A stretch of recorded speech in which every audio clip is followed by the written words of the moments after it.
입니다. 시작. 그때에 스데반의 일로 일어난 환란으로 말미암아 흩어진 자들이 베니게와 구브로와 안디옥까지 이르러 유대인에게만 말씀을 전하는데, 그 중에 구브로와 구레네 몇 사람이 안디옥에 이르러 헬라인에게도 말하여 주 예수를 전파하니, 주의 손이 그들과 함께 하심에 수많은 사람들이 믿고 주께 돌아오더라. 예루살렘 교회가 이 사람들의 소문을 듣고 바나바를 안디옥까지 보내니, 그가 이르러 하나님의 은혜를 보고 기뻐하여 모든 사람에게 굳건한 마음으로 주와 함께 머물러 있으라 권하니, 바나바는 착한 사람이요 성령과 믿음이 충만한 사람이라. 이에 큰 무리가 주께 더하여 지더라. 바나바가 사울을 찾으러 다소에 가서 만남에 안디옥에 데리고 와서 둘이 교회에 1년간 모여있어 큰 무리를 가르쳤고, 제자들이 안디옥에게서 비로소 그리스도인이라 일컬음을 받게 되었더라. 그때의 손자들이 예루살렘에서 26절까지, 죄송합니다. 26절까지 한번 따라하겠습니다. 위로의 아들 바나바. 오늘 본문 말씀을 가지고 위로의 아들 바나바, 이런 제목으로 은혜를 나누겠습니다. 사람마다 자기가 닮고 싶은 롤모델이 있을 것입니다. 우리 성도들이 닮아야 될 분은 누굴까요? 그렇죠. 우리 모두는 예수님을 닮아가야 됩니다.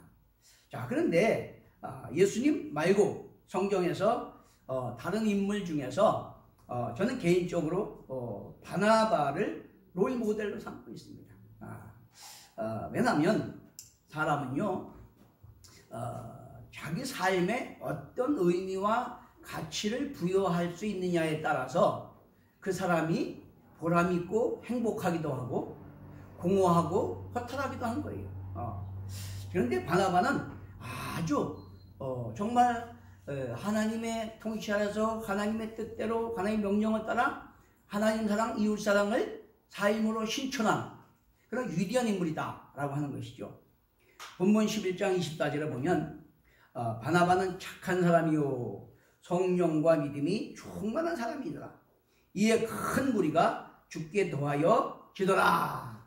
참 성도로서 최고의 의미의 가치가 아니겠어요? 우리의 최고의 기대치 아니겠어요? 말씀과 성령이 충만해서 착한 빛과 소금의 삶을 통해서 충만한 사람들이 구원받는 역사가 일어나게 되시는 걸 축원합니다. 이것이 얼마나 귀한 것입니까? 인간이 인간으로서 최상의 삶 아니겠어요? 그래서 에베소 5장 9절에 보면 빛의 열매는 모든 착함과 의로움과 진실함에 있느니라. 무슨 얘기입니까? 빛과 소금의 역할을 잘하는 성령과 믿음이 충만한 사람이 바로 바나바였다라고 이렇게 말하고 있는 것입니다. 그러므로 선한 영향력을 행사하니까 많은 사람들이 그 선한 영향력을 보고 주께 돌아와서 구원받는 자의 수가 많아졌더라. 할렐루야. 저와 여러분도 그런 역사가 일어나게 될 줄로 믿습니다. 자, 뒤집어 말하면 바나바는 믿음과 성령이 충만하기 때문에 세계관과 가치관과 사고방식과 목적이 바뀌었기 때문에 그의 삶을 통해서 그리스도를 바라고 덕을 세우고, 그래서 많은 사람들을 그리스도로 인도할 수 있는 그런 빛의 열매를 많이 맺는 그런 삶을 살았다라고 하는 것입니다. 얼마나 감사합니까? 고린도후서 5장 11절에서 17절에 보면 바울이 그렇게 말합니다. 바울이 어떤 사람입니까? 아주 유대교에 열심히 특심한 사람이에요. 그 선진들보다도 열심히 있다고 그랬어요. 근데 문제는 그 열심이 올바른 진리 안에서가 아니라 자기중심적, 이기적, 자기 방식에 열심히 되다 보니까 어떻게 했어요? 자기가 높아지고 권세 있고 뭔가 부유함을 얻기 위해서 제사장들에게 결탁해가지고 예수 믿는 사람들 오히려 핍박하고 잡아가두고 죽이고 하는데 앞장섰었잖아요.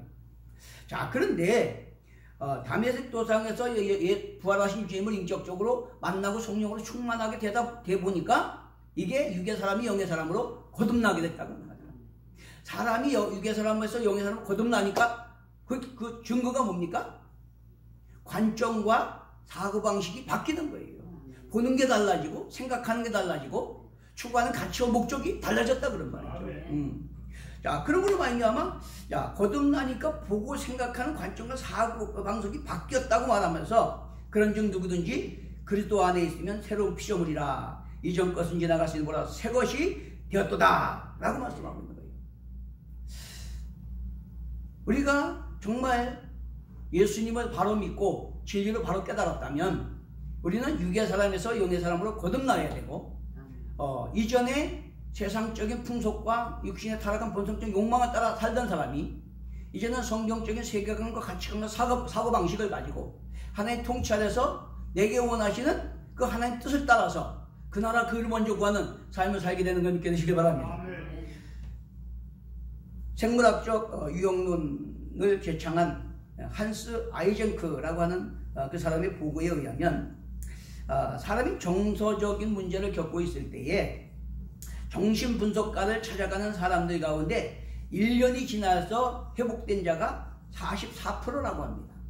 또 심리치료사를 찾아간 사람들이 1년이 지나서 회복된 게 53%라고 해요.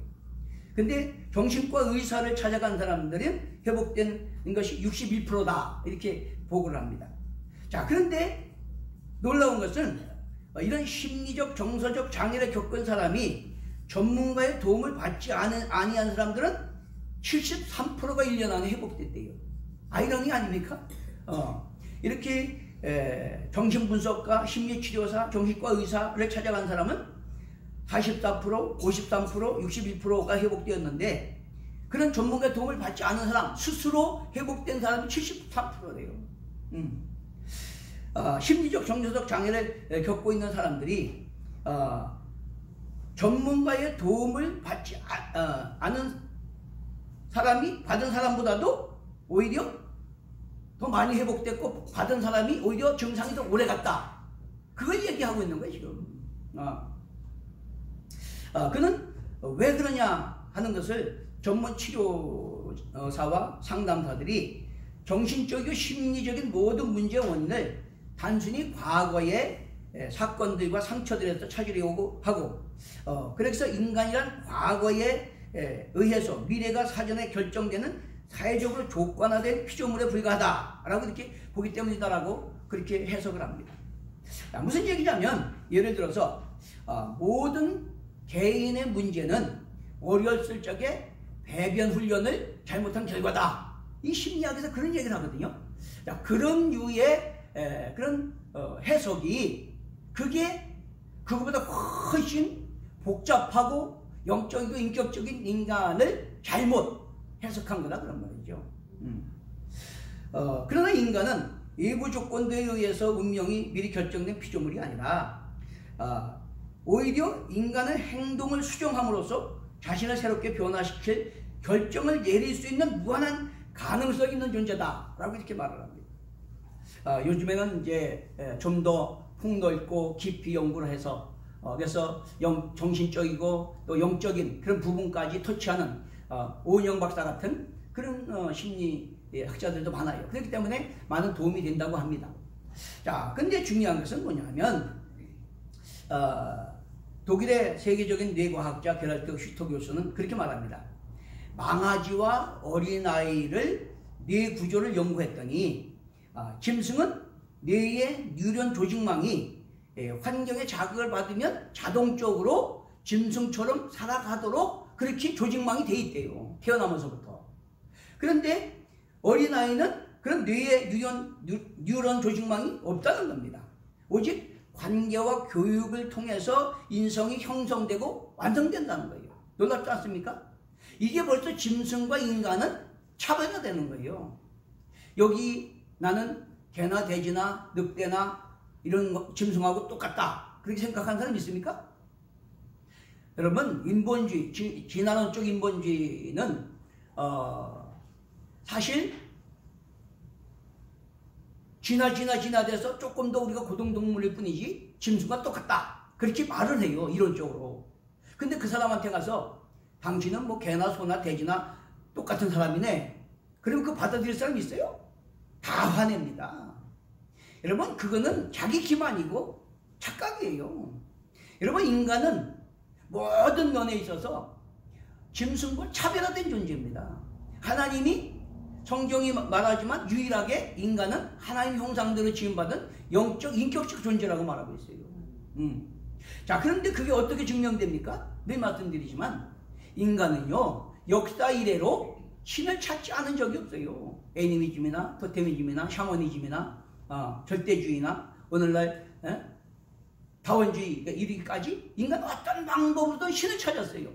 근데 다른 동물은, 인간 외에 다른 동물은 어떤 방법으로든 역사 속에서 신을 찾은 흔적이 없다. 그게 뭐냐? 인간은 짐승과 전혀 다른 존재다. 성경이 말하듯이 하나님이 당신의 형상을 따라 지음받은 영적 인격적인 존재다라고 하는 것입니다. 믿으시면 아멘. 아멘.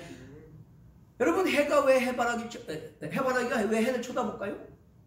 해가 있기 때문에 쳐다보는 거예요, 여러분. 그래서 해를 바라본다고 해바라기야. 그러면 왜 신을 계속 찾을까요?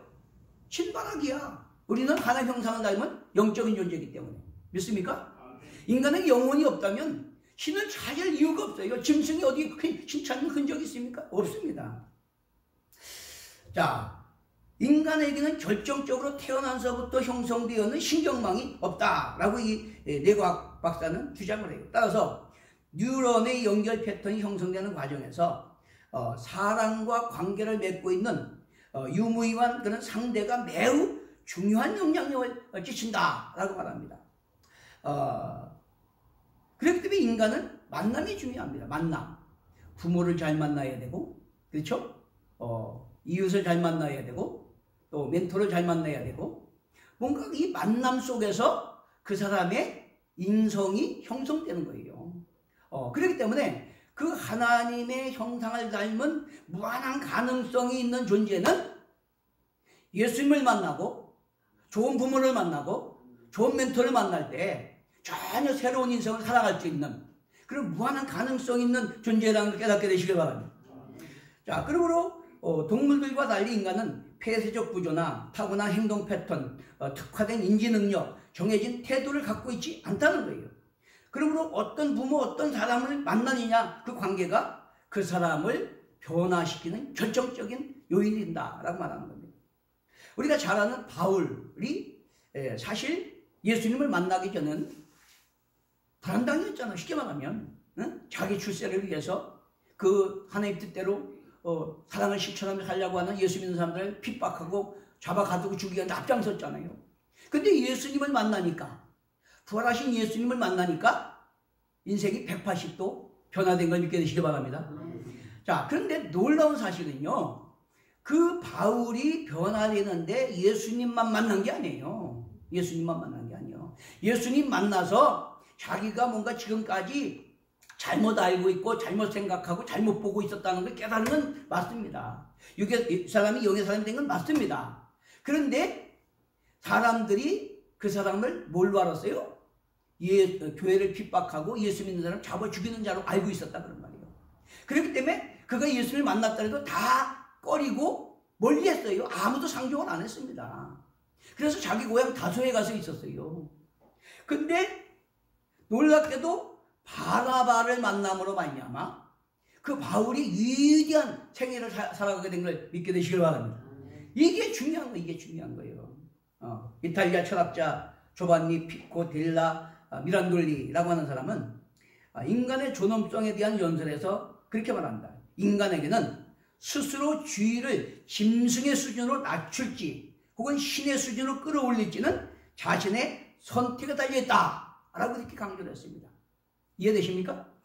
우리 인간은 무한한 가능성이 있는 존재이기 때문에 누구를 만나고 어떤 사람과 교제에 따라서 자기 스스로가 짐승 수준으로 살아갈지 아니면 하나님의 자녀로 신적 수준으로 살아갈지 그것은 자기가 선택할 수 있는 그런 무한한 가능성을 가지고 있는 존재다라고 말하고 있다라고 하는 거예요. 필립 신학교 크레독 교수는 자신이 테네시주에서 휴가할 때에 만난 노인의 이야기를 들려줍니다. 그 노인의 이야기가 뭐냐 하면 노인이 그렇게 말했다고요. 나는 사생아로 태어났습니다.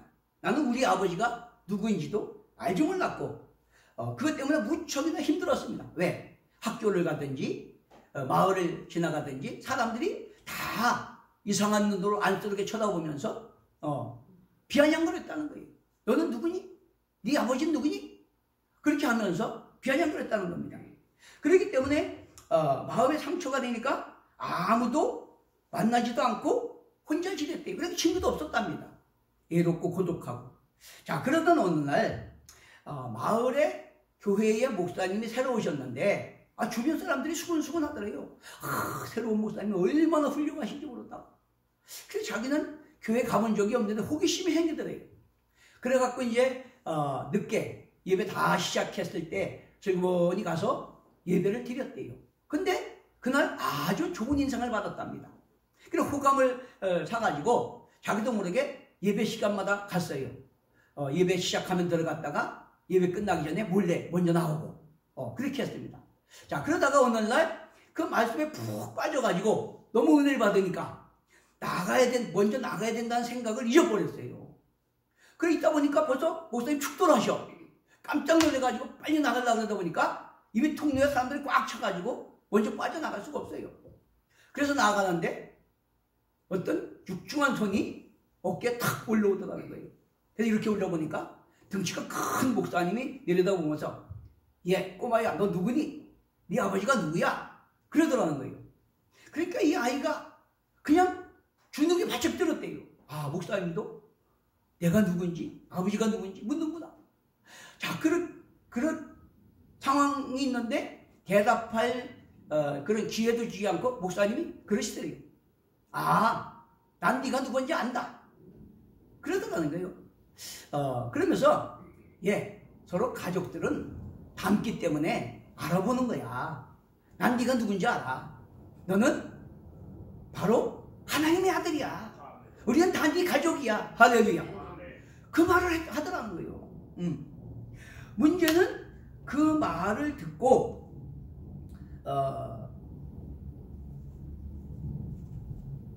이 사람이 그 말을 듣고 그 말을 하고 잠시 눈을 감고 가만히 있더니 그렇게 하더랍니다. 그런데 그 말이 내 삶을 변화시켰다고.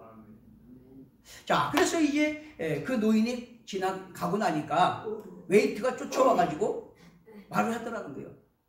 저분이 누군지 아세요? 모르는데. 저분이요, 전직 테네시 주지사 벤 후퍼 씨라고 합니다. 얼마나 존경받는 인물인지도 몰라요. 할렐루야.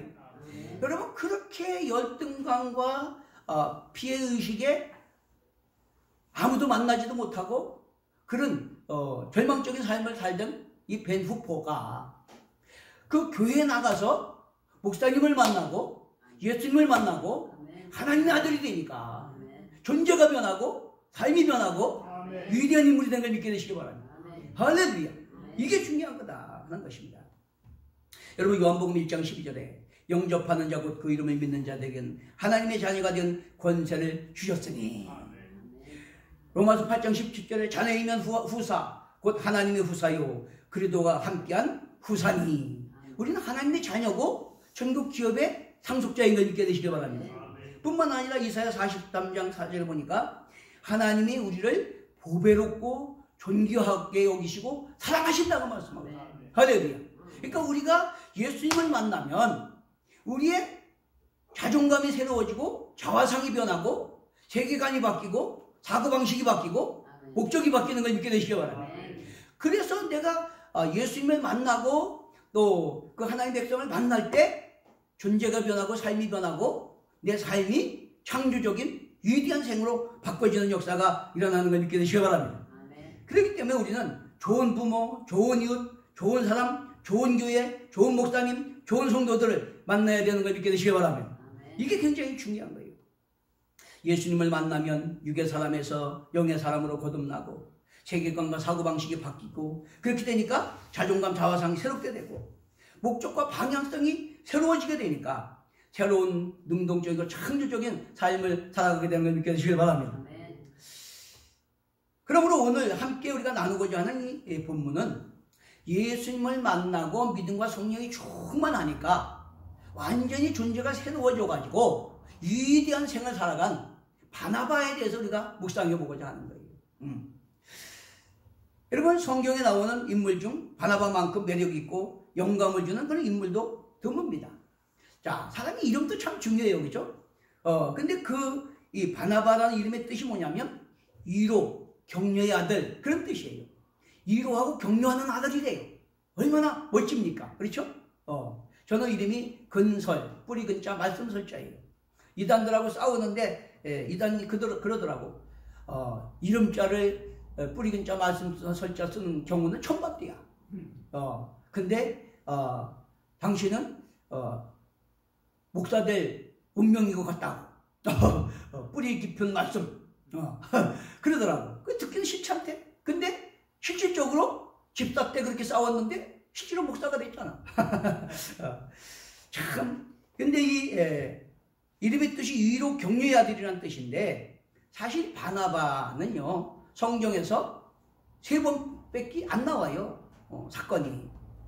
자, 그런데 3번밖에 언급이 안 되지만 그때마다 그는 다른 사람을 살리고 세워주고 격려하고 그는 삶을 통해서 많은 사람들을 구원의 길로 인도하는 위대한 생을 살아간 걸 믿게 되시길 바랍니다.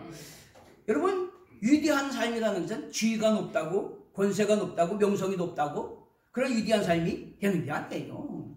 어떤 책을 보니까 좋은 학기를 장학생으로 졸업하는 그런 우등생이 있었대요. 그래서 사회에 와서 대기업에 취직을 하고 막 승승장구하고 젊은 대기업의 부장이 되기도 했대요. 근데 어느 날 부정한 돈을 받아먹었다고 제명 처분됐대요. 근데 그 사람이 하는 말이 더 기가 막히답니다. 좋은 게 좋은 거 아니요? 다 그렇게 사는데 뭐. 여러분, 아무리 많이 배우고 머리가 좋고 우등생이 돼도 비진리 안에서 타락한 문화와 사상을 따라서 자기 욕망을 따라가면 그건 위대한 생애가 아니라 아무런 가치가 없는 무의미한 절망에 처하는 그런 삶을 살게 되는 거다라고 하는 것입니다. 여러분, 바나바처럼 하나님 뜻대로 사람을 살리고 세워주고 위로 격려해주는 그런 화평 거룩함에 하나님 나라를 이루는 그런 많은 사람을 그리스도로 인도하여 구원해내는 위대한 삶을 살게 되시는 걸 축원합니다.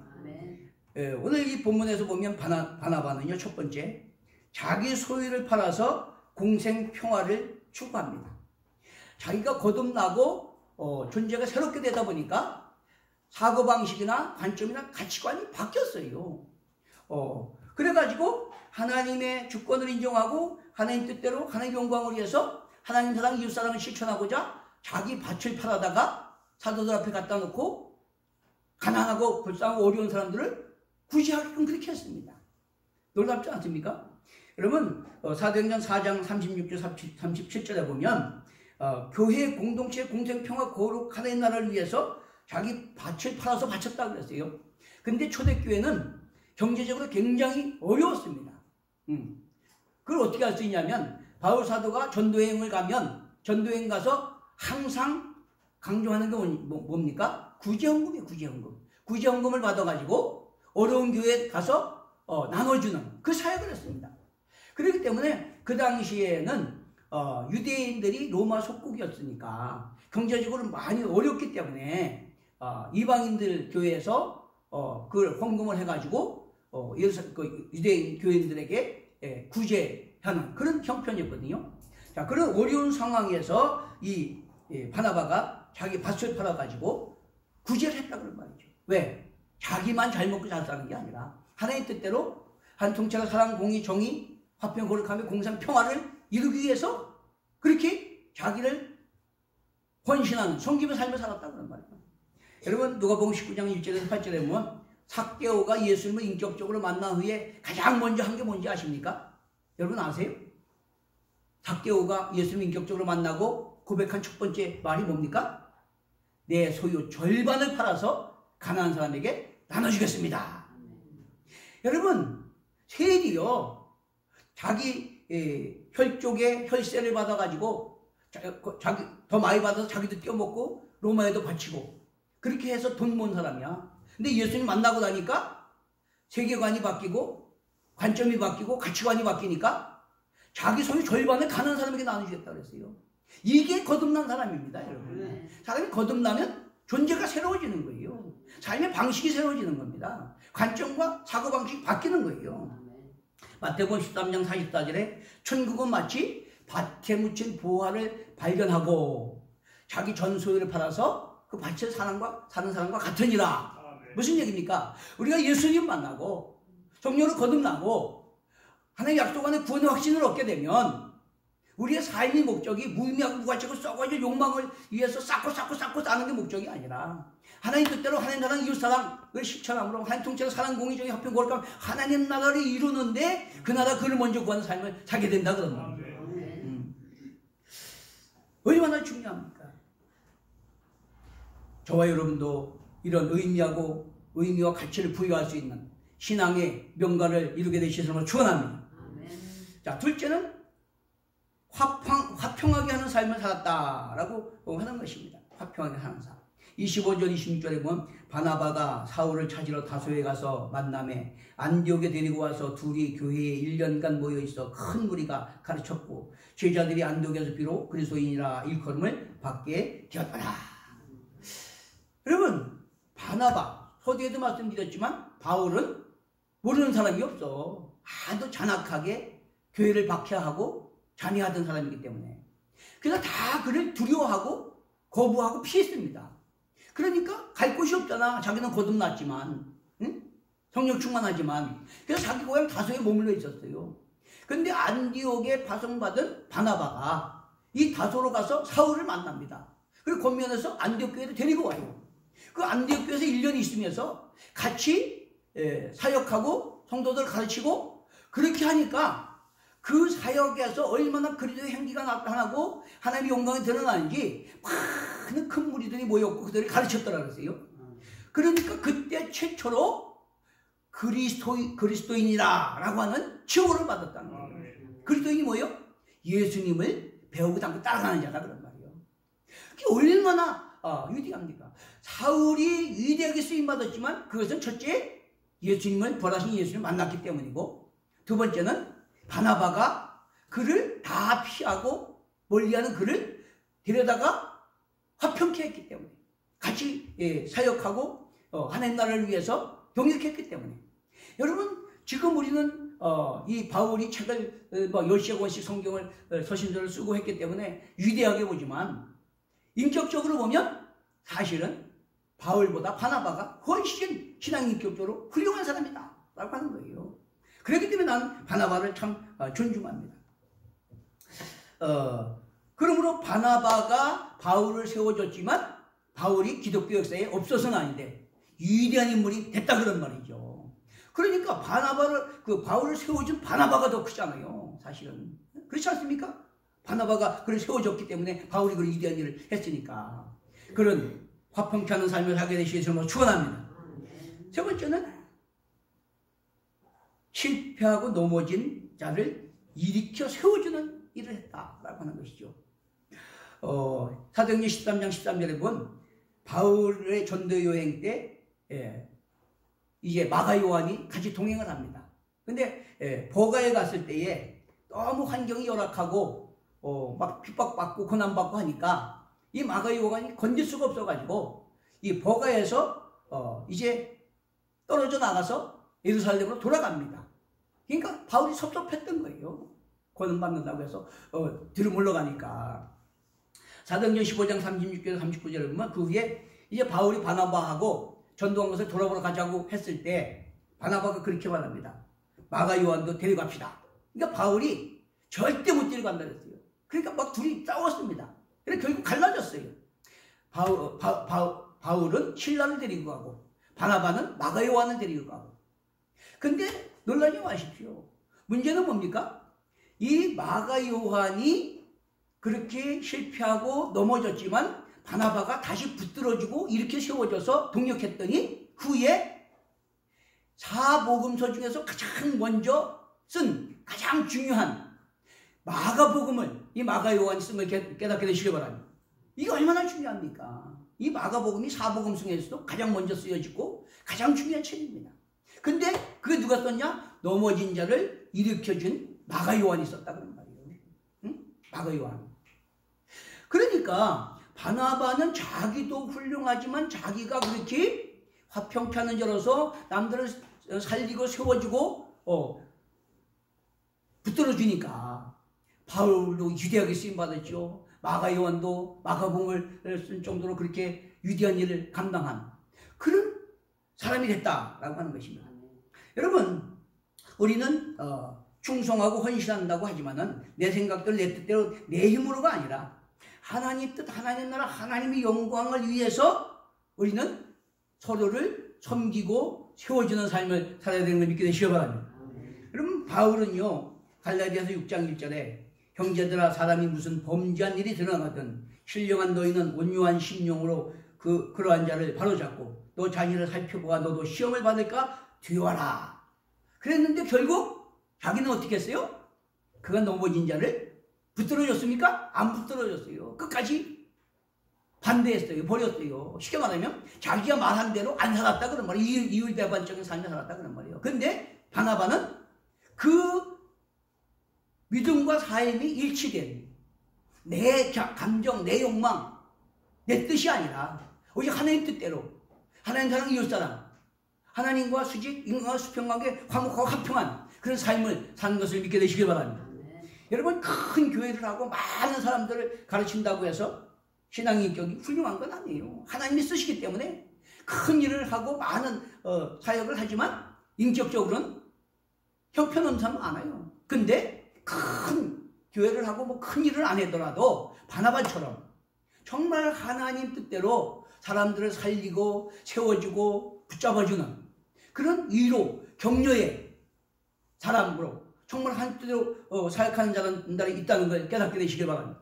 그렇기 때문에 우리는 이 바울을 본받아야 됩니다. 바울. 이 TV를 보다 보니까 자연인이라고 나오죠. 자연인. 그렇죠? 그 자연인에 보니까 그분이 아주 의미 있는 말을 해요. 자기가 가난했고 못 살았기 때문에 어떤 회사에 들어갔을 때 자기가 뭔가 출세하기 위해서 남들보다 훨씬 더 열심히 더 늦게까지 그렇게 일을 했다는 거예요. 뭐 누가 보든지 안 보든지 말하시는 거든지 눈치코치 볼 것도 없이 열심히 일했대요. 그래가지고 막 승승장구해서 남들보다 진급도 빨리 되고 출세도 하고 그랬다는 거예요. 그런데 동료들이 슬슬 피하고 비난하고 욕하고 다 멀리 하더라는 거예요.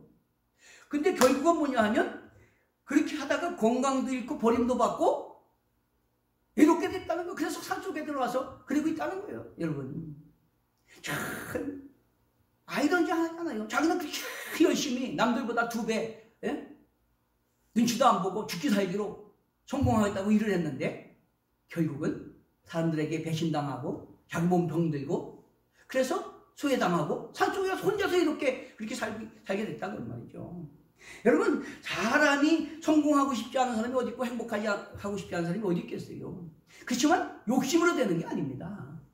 하나님의 주권을 인정하고 하나님 형상 닮은 우리는 하나님 통치 아래 하나님 뜻에 순종할 때 하나님 열면 닫을 자 없고 옆이면 낫을 자 없다고 한 것처럼 그 나라 그를 먼저 가면 그 모든 것 더 하시겠다고 하신 것처럼 우리는 바나바처럼 말씀 붙들고 하나님 뜻대로 자기 중심적 이기적 욕망이 아니라 하나님과 화목하고 모든 사람과 화평한 그런 삶을 살기 위해서 위로와 격려하는 섬김 나누는 헌신의 삶을 살아가게 되시는 걸 축원합니다. 그럴 때 하나님께서 여럿이 높여주셔서 바나바처럼 시대에 사용하시고 저와 여러분을 통해서 더 많은 사람들이 체험받아서 더 위대하게 쓰임받고 하나님 나라 확장하고 하나님의 영광을 드러내는 역사가 일어나게 될 줄로 믿습니다.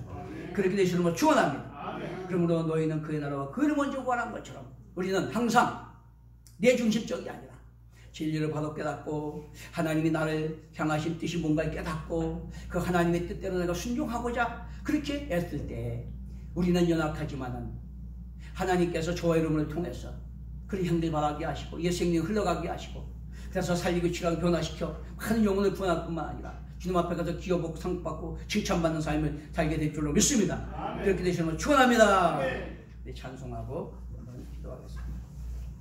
452장